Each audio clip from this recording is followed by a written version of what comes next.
Bom dia, ou boa tarde ou boa noite, né, meu querido estudante? Sei lá que horas que você vai ver essa aula. Aqui é o professor de Física Tiago Lima para mais uma aula do nosso curso de Física pelo YouTube. Desde já eu agradeço a sua atenção, sua participação, e eu espero que ao final dessa aula você tenha aprendido um pouquinho mais sobre física e que todo esse aprendizado seja útil para você em algum momento, seja no seu ensino médio, no vestibular ou em outros momentos da sua vida. A aula de hoje vai ser sobre força de atrito.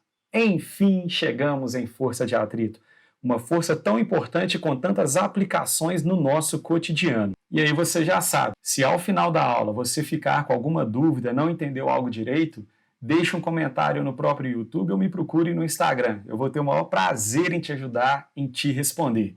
Então, bora para a nossa aula, porque tem muita coisa para ser falada hoje. Vamos lá? Você já deve ter passado pela situação em que você foi tentar empurrar um móvel, como por exemplo esse armário, e por mais força que você fizesse, o móvel não saiu do lugar.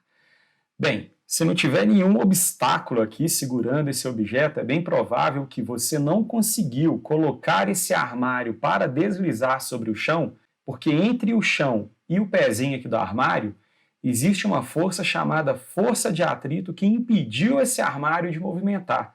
Afinal, nós sabemos que se você aplica uma força no corpo e ele permanece parado, a força resultante sobre o corpo tem que ser zero. Ou seja, se você faz uma força para a direita e ele não entrou em movimento, é porque com certeza tem uma força para a esquerda de mesma intensidade, anulando a força F que você está fazendo. Essa força que está impedindo o armário de deslizar pela superfície, pelo chão, ela é denominada força de atrito. Então, o atrito é uma força devido a esse contato entre as duas superfícies, o chão e os pezinhos ali do armário, nesse nosso exemplo, que impediu esse nosso armário de entrar em movimento. Se a força de atrito tem a mesma intensidade da força que você está fazendo, esse armário simplesmente vai permanecer parado, ele não vai conseguir ser arrastado. E o atrito, galera, ele sempre é oposto à tendência de deslizamento do corpo, ou oposto ao deslizamento do corpo. No nosso caso, o armário ele ainda não está deslizando, ele está parado. Porém, ele já tem uma tendência de deslizar para a direita. O atrito ele surge no sentido oposto a essa tendência de deslizamento. E, enquanto essa força de atrito estiver anulando a força F que o camaradinho ali estiver fazendo, o nosso armário ele vai ficar parado. Se eu simplesmente paro de empurrar o armário, a força de atrito ela deixa de existir. Ou seja, quando o armário está tendendo a deslizar porque eu estou aplicando força ou simplesmente já está deslizando, existe atrito oposto a esse deslizamento. Agora, se eu tiro as mãos ali do meu armário, ou seja, eu paro de tentar fazer ele movimentar, o atrito simplesmente deixa de existir. Eu estou ligado que você já entendeu que em muitas coisas que nós vamos fazer, como por exemplo, empurrar um armário, empurrar algo que está em contato com o chão, com uma superfície, aparece essa força de atrito que atrapalha, que dificulta a nossa execução. E agora eu vou te explicar de onde vem essa força de atrito, qual é a origem dessa força de atrito. É perigoso que se eu não explicar isso para você, a sua curiosidade seja tanta que você nem durma essa noite. Então calma, já vou te explicar. A força de atrito, ela tem origem na estrutura microscópica das duas superfícies. Para a gente conseguir entender bem essa força, a gente precisa olhar aqui na superfície de contato do pezinho do nosso armário, do exemplo, e da superfície onde ele está sendo arrastado. Microscopicamente, por mais lisa que essas superfícies pareçam ser, elas possuem muitas e muitas irregularidades. O seu rosto, você pode tratar dele, deixar ele bonitinho, passar creme, hidratar, fazer não sei o que, passar a lama, colocar pepino nos olhos. Quando a gente olha no microscópio, filho, ele tá todo regaçado, ele tá cheio de irregularidades, tá?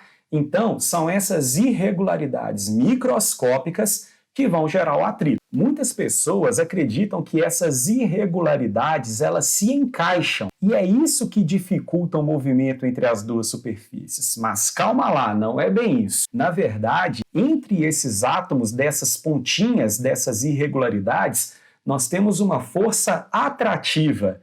E é essa atração atômica entre essas pontinhas que dificulta o movimento entre as duas superfícies. É isso que vai gerar o nosso atrito. Quanto mais rugosa forem essas superfícies, a nível microscópico, mais pontos de aderência nós vamos ter. Mais pontinhas para ter essa atração elétrica nós vamos ter. E, consequentemente, nós teremos mais atrito. Uma das coisas que a gente vai ver ao longo do curso de física é que quando você tem atrito, você consegue produzir aumento de temperatura, você gera calor. Quando você está com frio, nas mãos é muito comum a gente esfregar uma mão na outra, sua mão esquenta. Esse atrito é responsável por transformar a energia de movimento em energia térmica. Então esse é um ponto muito importante que mais à frente será abordado também no curso de física. Um dos caras a contribuir sobre esse estudo foi Leonardo da Vinci, aquele mesmo que pintou a Mona Lisa. Foi Leonardo da Vinci que descobriu que a força de atrito depende da compressão que um corpo exerce contra o outro. E lembre-se, a reação da compressão é a força normal. Portanto, quanto mais as minhas superfícies estiverem fazendo força uma sobre a outra, maior vai ser a normal. Maior a normal, maior a minha força de atrito. E uma outra grande sacada do Leonardo da Vinci é que esse atrito não depende da área de contato desse corpo com a superfície. Aqui a gente tem que tomar um cuidado. Quando eu falo com vocês que não depende da área de contato, estou falando a nível macroscópico. Ou seja, tanto faz o pneu do carro de Fórmula 1, por exemplo, ser bem largo ou mais estreito. O atrito que ele vai experimentar vai ser o mesmo. A dificuldade para eu conseguir empurrar um tijolo, se ele estiver em pé ou se ele estiver deitado, vai ser exatamente a mesma. O atrito não depende dessa área de contato visual, essa área de contato macroscópica. O que acontece é, o atrito ele depende da área de contato efetiva. E essa área de contato efetiva é nível microscópico.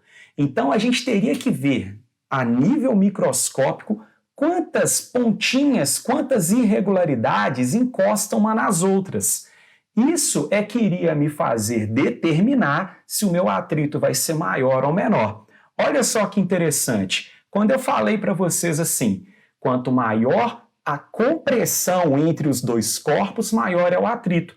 É justamente porque quando duas superfícies são forçadas uma contra as outras, você consegue acomodar mais irregularidades em contato uma com a outra.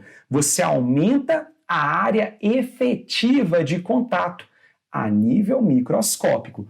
Visualmente você vai falar, uai, a área da mão aqui do Tiago é a mesma. Só que quando eu comprimo uma mão contra a outra, apesar de a nível macroscópico a área da minha mão não ter mudado, microscopicamente eu tenho mais pontinhos em contato, porque eles se acomodam mais quando eu exerço mais compressão com a minha mão. Quando a gente pega, por exemplo, um tijolo e coloca ele deitado e um tijolo e coloca ele em pé, nós vamos ter aqui essa massa distribuída ao longo de uma área maior. Como essa massa, como a compressão é feita sobre uma área maior, uma área macroscópica maior, a gente tem alguns pontinhos em contato. Vamos supor que sejam X pontos em contato. Aqui, macroscopicamente, a minha área de contato é menor. Mas como o meu corpo está em pé, a zona de compressão, a região que esse cara vai comprimir o chão, é uma região pequena. Qual é o resultado disso? O resultado disso é que, efetivamente, a nível microscópico, eu tenho o mesmo tanto de pontinhos em contato nessa segunda situação em relação à primeira. Ou seja, a nível macroscópico, eu tenho uma área grandona aqui, uma área pequena aqui. Mas o atrito desse tijolo com o chão e desse tijolo com o chão acaba sendo o mesmo, porque a nível microscópico, a mesma quantidade de pontinhos em contato na primeira situação, eu tenho também na segunda situação. Efetivamente, a área de contato é a mesma. Esteja o tijolo deitado esteja o tijolo em pé. E por fim, um pouco depois de Leonardo da Vinci, foi descoberto que quando duas superfícies estão deslizando uma sobre a outra, não importa o valor da velocidade desse deslizamento, o atrito vai ser o mesmo. Ou seja, eu posso ter o meu tijolinho andando a 10 metros por segundo, ou eu posso ter o meu tijolinho deslizando mais rápido do que antes. A força de atrito entre o tijolo e a superfície vai ser a mesma, ela não depende da velocidade. Tudo bem? Parece ser muito difícil, mas vocês vão perceber que esse estudo a nível microscópico, ele não aparece tanto nos exercícios. Muitas coisas eu falei aqui com vocês para você tentar entender a natureza da origem da força de atrito. O que, na verdade, muitas vezes cai no vestibular é o que a gente visualiza macroscopicamente. Então, eu vou resumir o que é muito importante que você saiba, que você entenda nesse slide que nós estamos aqui. Primeiro, a força de atrito depende da compressão, depende da força normal que o corpo recebe ou aplica na superfície que ele está apoiado. Quanto maior essa compressão, maior vai ser a força de atrito. O segundo ponto é que a força de atrito não depende da área de contato que nós visualmente detectamos, ou seja, não depende dessa área macroscópica. Portanto, se eu tiver um tijolo deitado ou se eu tiver um tijolo em pé, na hora que eu vou aplicar a força para tentar colocar esse tijolo em movimento, eu vou perceber que nas duas situações, a mínima força a se fazer para o tijolo movimentar para que eu vença o atrito acabará sendo a mesma. Na Fórmula 1 é muito comum nós termos pneus que são muito largos. E muita gente fala que o pneu ele tem que ser muito largo para que o atrito seja muito grande e assim uma maior aderência à pista evita que o carro diminua tanto a velocidade ao fazer as curvas, por exemplo. Porém, essa não é a razão do pneu do carro de Fórmula 1 ser mais largo. Se aquele pneu fosse mais largo ou mais estreito, o atrito entre o pneu e o asfalto seria o mesmo. Macroscopicamente, a área de contato não influencia no atrito. Porém, à medida que o carro de Fórmula 1 ele vai passeando pelo circuito, ele vai depositando borracha na pista. E olha que curioso, quando na pista nós temos uma mistura da borracha com o asfalto, isso vai aumentar a aderência para o carro passar. Então, quando eu tinha o pneu do carro com o asfalto, eu tinha um atrito X. À medida que os carros vão passando, o asfalto não é mais aquele asfalto puro, ele vai ser asfalto com borracha. E a borracha do pneu sobre esse mix de asfalto com borracha dá ao automóvel um atrito ainda maior. É por isso que as voltas iniciais dos treinos, das corridas de Fórmula 1 não são as mais velozes. Elas não são as voltas mais rápidas, porque naquele momento inicial, o atrito entre o asfalto e o pneu ainda não é o máximo. Então os carros precisam tomar um pouco mais de cuidado ao fazer a curva. À medida que os pilotos vão depositando aquela borracha na pista, devido ao traçado que eles vão fazer, vai se formando um trilho. Quanto maior a largura do pneu, maior vai ser esse rastro, esse trilho, para que os carros tenham mais aderência e possam fazer as curvas com uma maior velocidade. Tudo bem? Não existe apenas um tipo de atrito. Existe o atrito estático, que é esse que nós vamos falar agora. Existe o atrito cinético, o atrito de rolamento.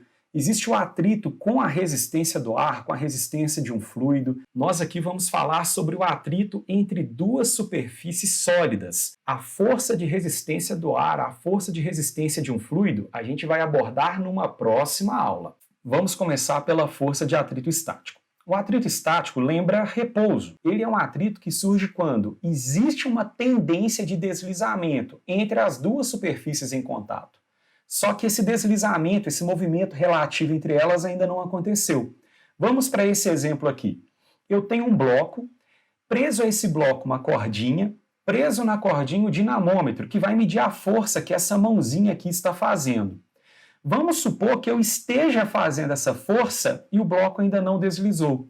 Qual é o significado disso? Significa que a força que eu estou fazendo está sendo anulada pela força de atrito. Como o bloco ainda não deslizou sobre o chão, essa força de atrito é do tipo estático. Se eu deixo de fazer força, o atrito estático ele deixa de existir. Então perceba uma característica importante do atrito estático. Ele é variável. Por que ele é variável? Porque se eu deixo de fazer a força F, ele deixa de existir. Então ele pode valer zero. Agora, se eu fizer aqui uma força de 10 newtons e o meu bloco ainda não tiver entrado em movimento, quer dizer que a minha força de atrito estático ela vale 10 newtons. Se eu fizer uma força de 50 newtons e o meu bloco não tiver entrado em movimento, quer dizer que essa força aqui vale 50 newtons. Então, repare, a força de atrito estática ela está aumentando à medida que eu aumento a força que eu estou fazendo do lado de cá. Por isso, nós podemos dizer que a força de atrito estático ela é variável. Ela vai variar de 0 até um valor máximo. É claro que essa força de atrito estático ela não vai aumentando para sempre. Ela vai aumentar até um valor máximo, que nós chamamos de Fe max. É a máxima força de atrito estático que o meu corpo ele pode suportar com aquela superfície. Se eu venho aqui com a minha mãozinha e faço uma força maior do que o Fe max, esse corpo ele vai entrar em movimento. Então vamos supor que experimentalmente eu descobri que esse Fe max ele vale, por exemplo, 90 newtons. Significa dizer que se eu fizer 90,1 newton, eu consigo vencer a força de atrito estático máximo e o meu corpo ele entrará em movimento. Tudo bem? Agora, é bacana que você saiba identificar quais são os fatores que influenciam na força de atrito. Essa força de atrito Fe, você não consegue calcular. Como eu disse a vocês, ela vai de 0 até um valor máximo. Quando você ainda está nesse meio do caminho, a força de atrito estático vale a força que você está fazendo. Afinal, essa força de atrito estático tem que anular essa força que você está fazendo. Agora, existe uma equação para que a gente calcule o valor da força de atrito estático máximo. A força de atrito estático máximo depende de dois fatores. Primeiro, depende da compressão que esse bloco ele faz sobre a superfície. Vamos relembrar uma coisa. Esse bloco ele é puxado para baixo, puxado para o centro da Terra pela força-peso. Como ele comprime a superfície reage com a força chamada normal. A normal é reação da compressão. Então, quando eu falo que a força de atrito depende da compressão entre as superfícies, eu estou dizendo que ela depende da força normal. A normal é reação da compressão e, portanto, sempre tem o mesmo valor. Quanto maior a compressão, mais essas duas superfícies elas se espremem.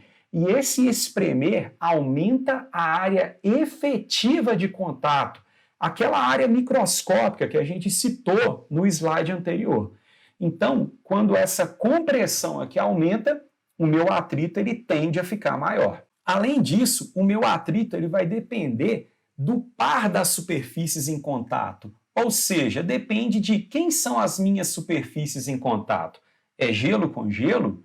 É madeira com madeira? É borracha com madeira? Vai depender.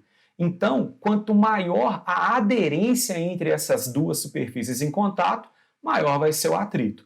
Dessa maneira, nós calculamos que a força de atrito estático máxima ela é igual ao coeficiente de atrito estático, que depende do par das superfícies em contato, vezes a normal, vezes a força de compressão entre as duas. Portanto, o cálculo do Fe max é você pegar esse coeficiente, que é valor tabelado, eu vou mostrar para vocês daqui a pouquinho, e multiplicar pela força normal, pela compressão que um corpo faz no outro. Dessa maneira, nós temos a condição de que, para colocar o corpo para iniciar o deslizamento sobre a superfície, a força que você deve fazer precisa ser maior do que a força de atrito estático máxima. Um detalhe importante para falarmos sobre a equação da força de atrito estático máximo é que esse coeficiente de atrito estático, essa letrinha grega, se chama μ. Então é muito comum que a gente chame de μe. coeficiente de atrito estático, ela não possui unidade. Ela é a razão entre a intensidade da força de atrito estático máximo e a força normal. Então, quando a gente analisar a tabelinha do coeficiente de atrito estático, vocês vão perceber, não apresenta unidade, é uma grandeza adimensional. Assim, se a força normal for dada em newtons, a força de atrito estático máxima calculada também será em newtons. Se a força normal estiver em kgf, o Fmax também será calculado em kgf.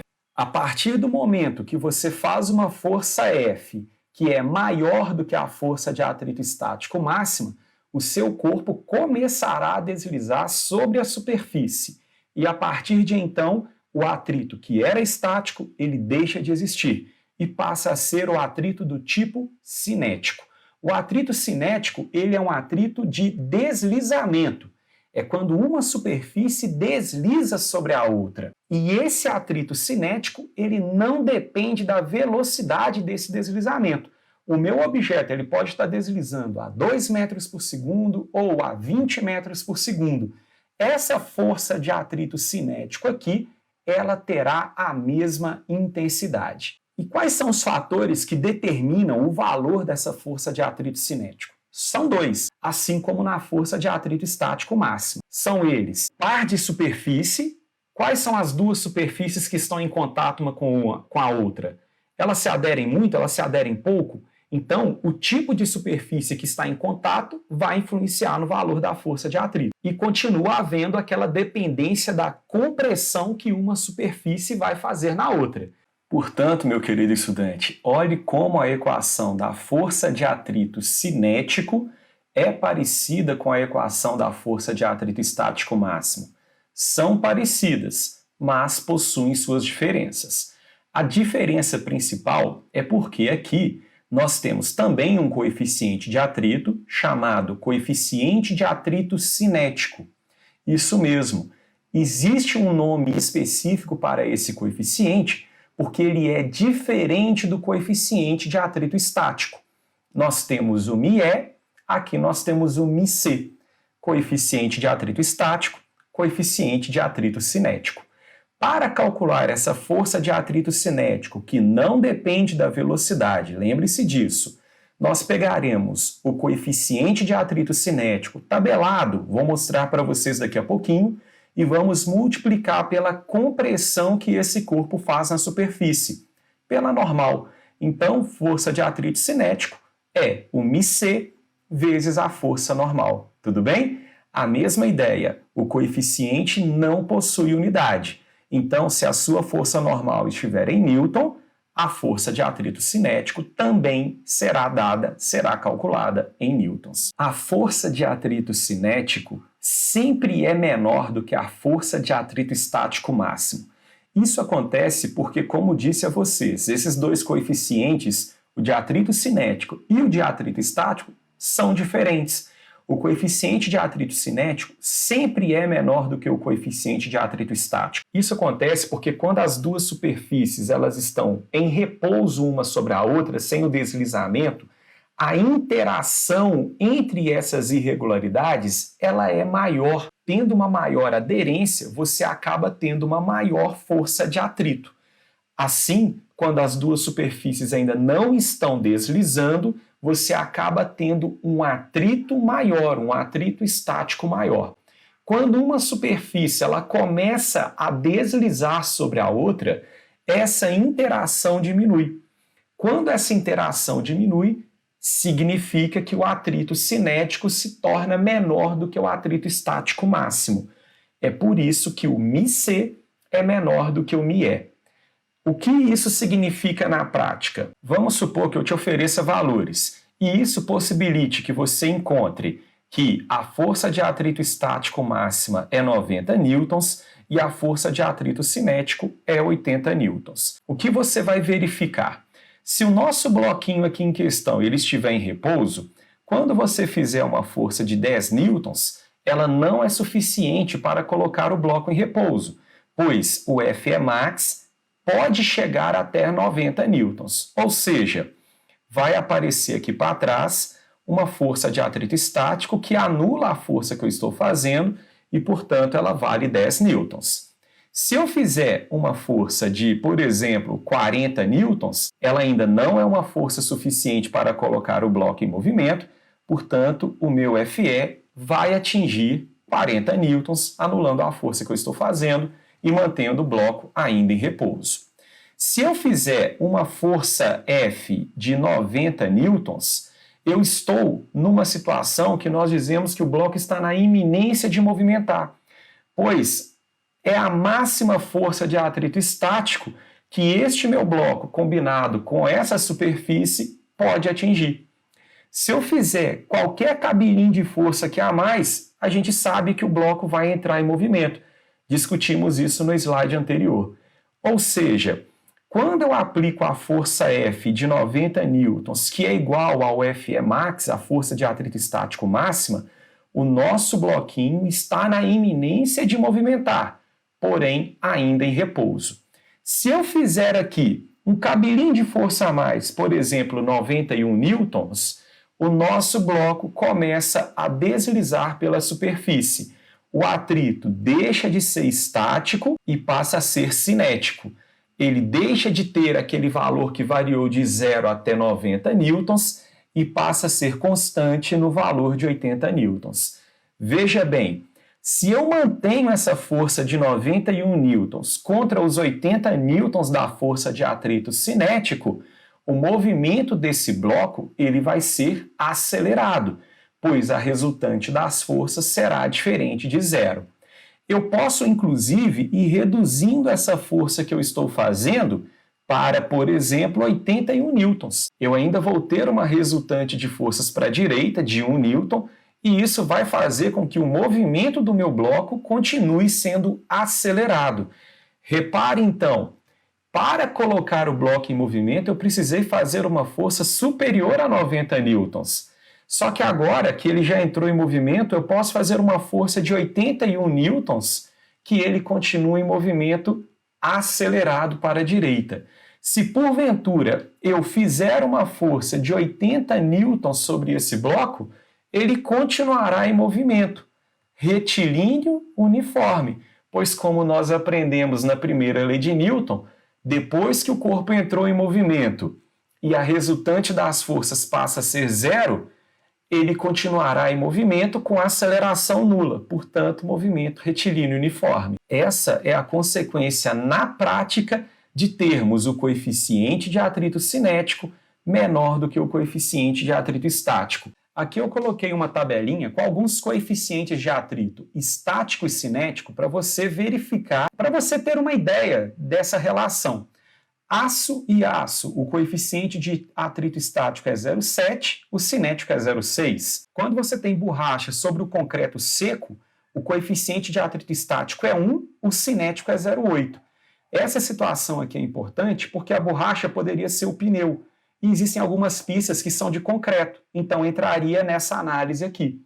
E quando o asfalto, quando o concreto está molhado, olha o quanto cai o coeficiente de atrito, ele cai de 1 para 0,3, de 0,8 para 0,25, mostrando que uma pista molhada ela tem menor aderência com o pneu do carro do que uma pista seca. Gelo sobre gelo, olha como o atrito é pequenininho, o coeficiente de atrito estático é 0,1, o coeficiente de atrito cinético é 0,03. E repare que em todos os casos o coeficiente de atrito estático é maior do que o coeficiente de atrito cinético. Tudo bem? Agora eu queria fazer uma observação com vocês. É o caso em que uma pessoa está andando. Para essa pessoa andar, ela precisa empurrar o chão para trás e o chão a empurra para frente. Detalhe muito importante. Essa força de atrito que coloca a pessoa em movimento é o atrito estático. Isso mesmo, a força de atrito que coloca uma pessoa em movimento é o atrito estático. Professor, mas o atrito estático não é quando o corpo está em repouso e o atrito cinético não é quando o corpo está em movimento? Não. Lembre-se que eu disse a vocês, o atrito estático é quando uma superfície não desliza sobre a outra.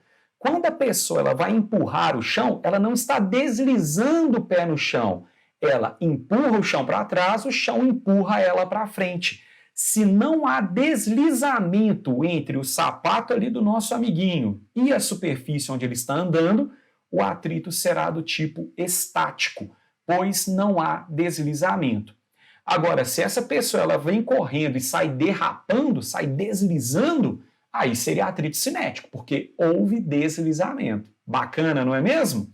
Então, muito cuidado para não cair nesse tipo de pegadinha, que já foi questão do Enem. Muita gente adora decorar que o atrito é sempre oposto ao movimento. Não. O atrito é sempre oposto ao sentido de deslizamento. Se o meu pé tende a deslizar para trás, o atrito empurra o meu pé para a frente. É essa força de atrito que provocou o movimento. Ou seja, o meu atrito ele tem o papel de me colocar em movimento. Ele funciona como uma tração para que o meu corpo ele entre em movimento, ok? Para entender melhor esse conteúdo, vamos fazer um exemplo bem simplesinho, mas que vai te esclarecer muitas coisas. Olha só, um armário de massa 50 kg está em repouso sobre uma superfície de madeira, então ele está parado inicialmente. O coeficiente de atrito estático e cinético entre as duas superfícies são, respectivamente, 0,7 e 0,5. Sendo a aceleração da gravidade 10 metros por segundo ao quadrado, responda as perguntas abaixo. E como de praxe, antes de responder a essas questões, vamos desenhar todas as forças que atuam no nosso armário. Eu tenho aqui para baixo a minha força peso, eu tenho aqui para cima a minha reação da compressão, que é a força normal. Como neste caso o meu armário ele está em equilíbrio na vertical, nós temos que a normal é igual ao peso. Afinal, não existe nenhuma tendência desse nosso armário subir ou descer. Peso é massa vezes gravidade. Então, se a gente faz 50 vezes 10 da gravidade, nós temos que tanto a normal quanto o peso são iguais a 500 newtons. Esse nosso personagem, o Mané, ele aplica uma força de intensidade 100 newtons, tentando puxar o armário.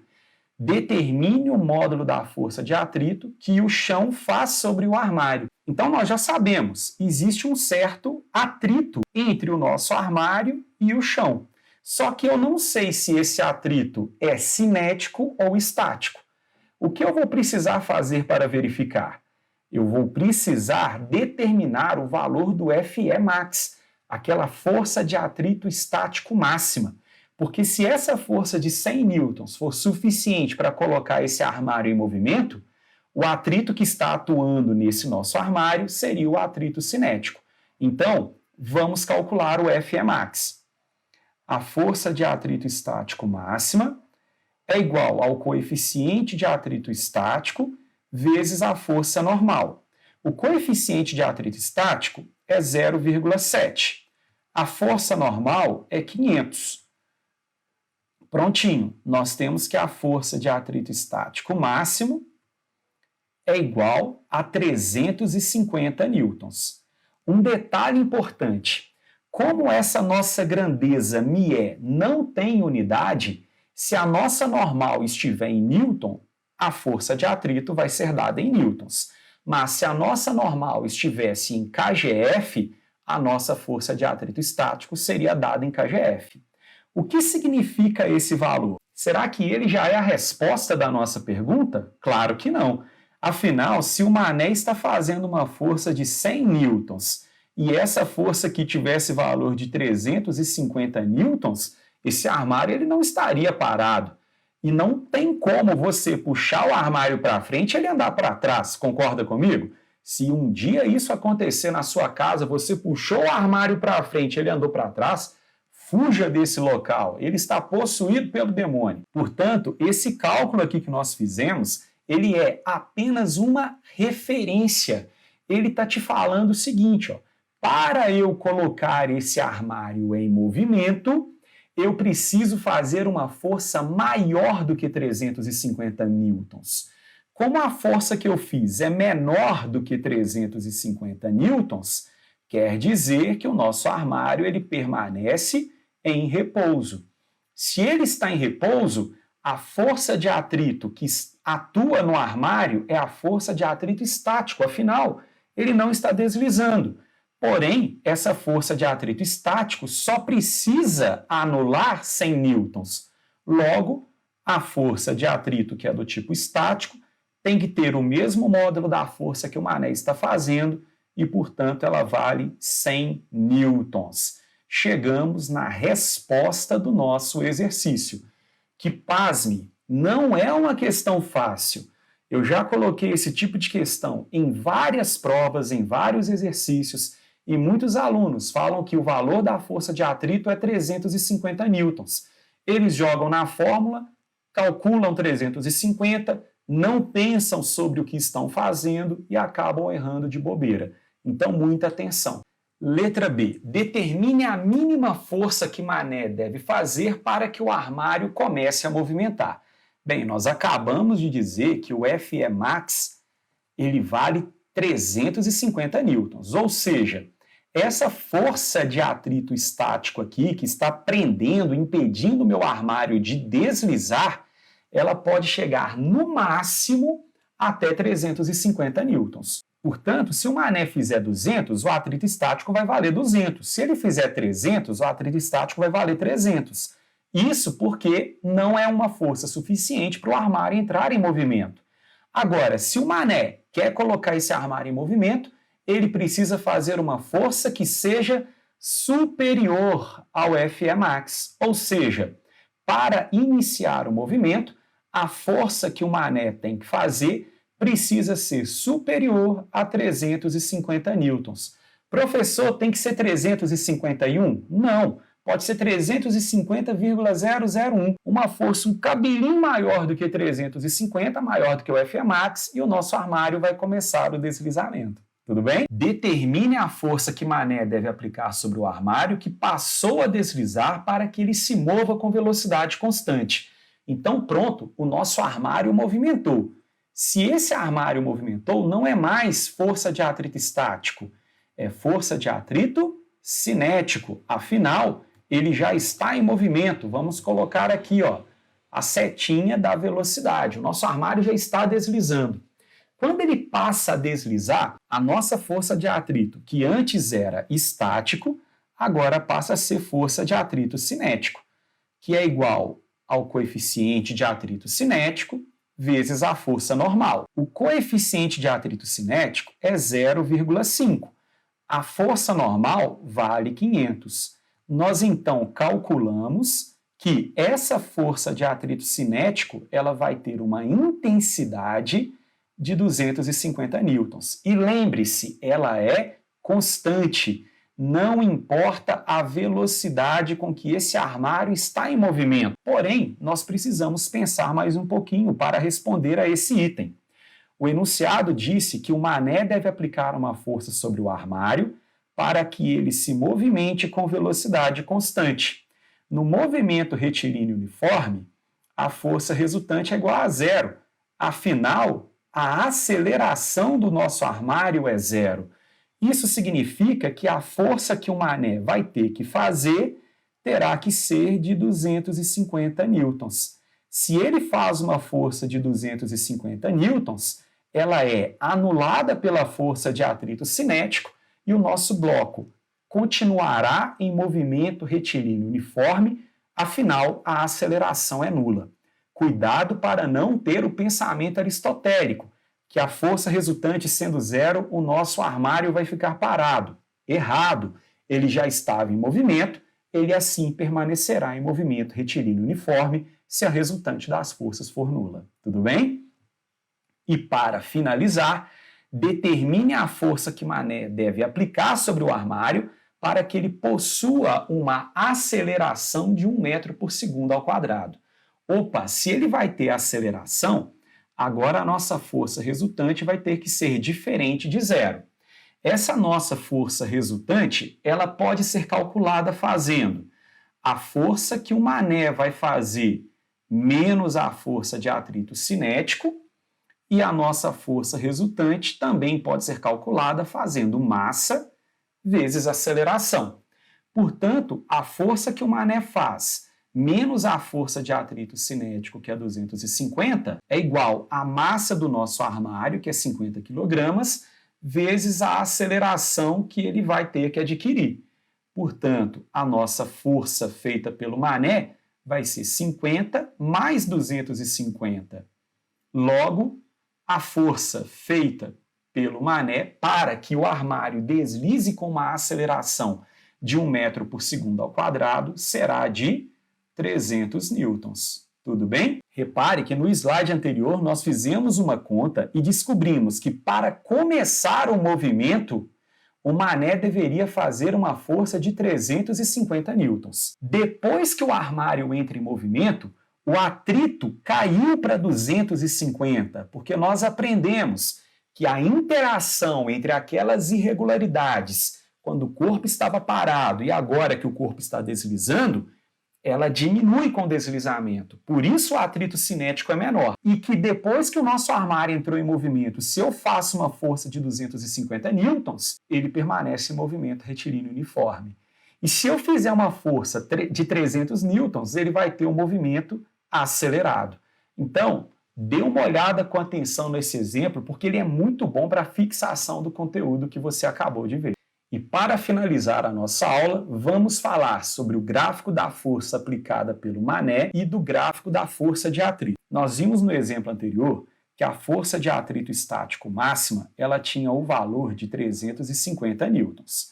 Então, quando o mané ele puxava o bloquinho e o bloquinho não entrava em movimento, é porque nós tínhamos uma força de atrito estático aqui, que o segurava.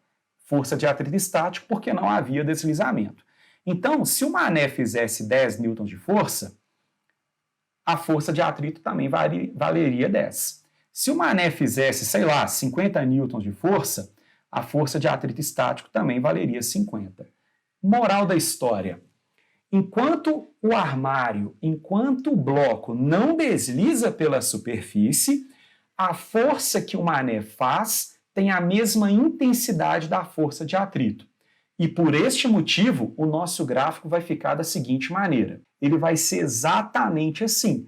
Quando o mané fizer uma força de 350 newtons, a força de atrito estático também valerá 350 newtons. Lembrando que essa seria o valor máximo que o atrito poderia chegar no exemplo que eu fiz com vocês. Tudo bem? Se eu continuar aumentando a minha força, for para 351, 352, o nosso objeto que estava no regime de repouso, de não deslizar, ele passará a deslizar. E quando ele inicia o deslizamento, o atrito, que era o estático, ele cai para o cinético.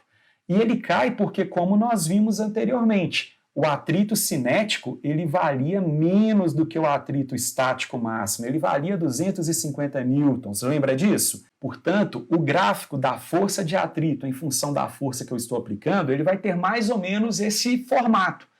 Até um determinado momento que eu faço uma força F, o meu objeto ele permanece sem deslizar, porque nós estamos na iminência de movimento, porque ele chegou no limite para permanecer em repouso. Ele chegou na força de atrito estático máxima.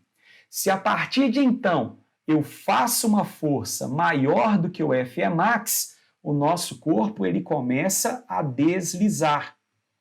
E quando ele inicia esse deslizamento, a força de atrito que vai atuar sobre o nosso bloquinho é a força de atrito cinético, sempre menor do que a força de atrito estático máximo. Tudo bem? Então, nesse pedacinho laranja, nós teríamos o bloco sem deslizar sobre a superfície, ou seja, num regime de repouso, no regime estático, e após a força F ser maior do que o Fmax, nós entramos no regime de deslizamento, nós entramos no regime de atrito cinético. Tudo bem? Com isso, nós finalizamos este primeiro momento do estudo da força de atrito. Nós agora faremos vários exemplos, vários exercícios e várias aplicações da força de atrito no nosso cotidiano. Se você já quiser ir pesquisando, o freio ABS, o controle de tração nos automóveis tem a ver com força de atrito. E é importante que você conheça esse gráfico que nós acabamos de discutir. A nossa próxima aula será em muito breve. Eu espero por vocês e eu espero que você tenha conseguido absorver o máximo de conteúdo dessa nossa aulinha. Se ficar alguma dúvida, me procure. Eu vou ter o maior prazer em poder te ajudar. Fique bem, um forte abraço, até mais. Tchau, tchau.